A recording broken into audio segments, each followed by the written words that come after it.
October was another eventful month for global financial markets.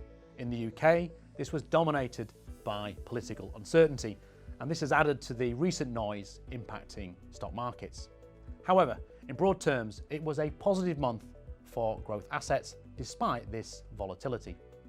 Now, financial markets have actually welcomed the news of a new Prime Minister in Rishi Sunak, and this saw sterling gain ground and the 10-year UK government bond yield fall below 4%.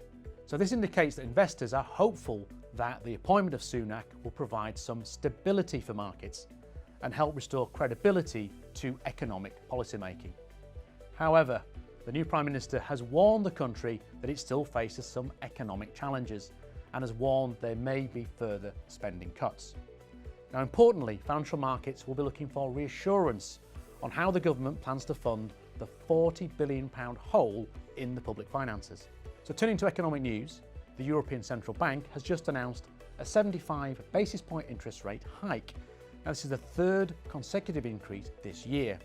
And they also said they're going to scale back support for European banks on the back of rising inflation.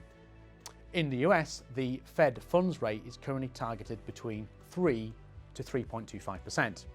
But the Federal Open Market Committee policymakers have signalled that further hikes will be needed, with US inflation still running at an annual 8.2% in September, with the UK rate hitting 10.1%.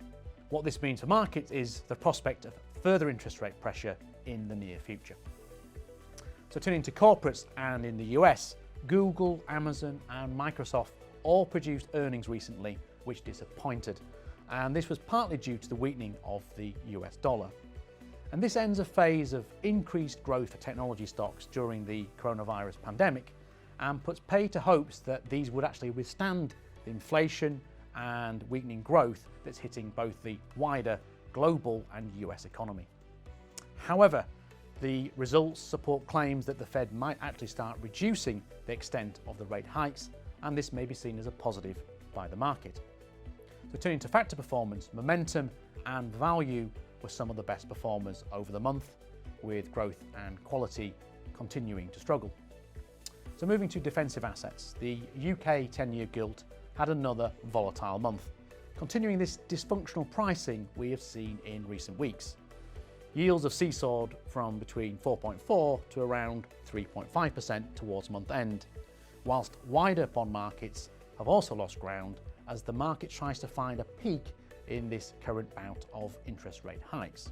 So looking ahead into the rest of Q4, political and economic uncertainty in the UK may add to the current challenges. And should we see recession bite this year, then growth assets may well remain under pressure. However, historically, as we start to see recession, investors do tend to de-risk, and this means assets like bonds become more favourable and explains why we continue to focus on having well-diversified portfolios.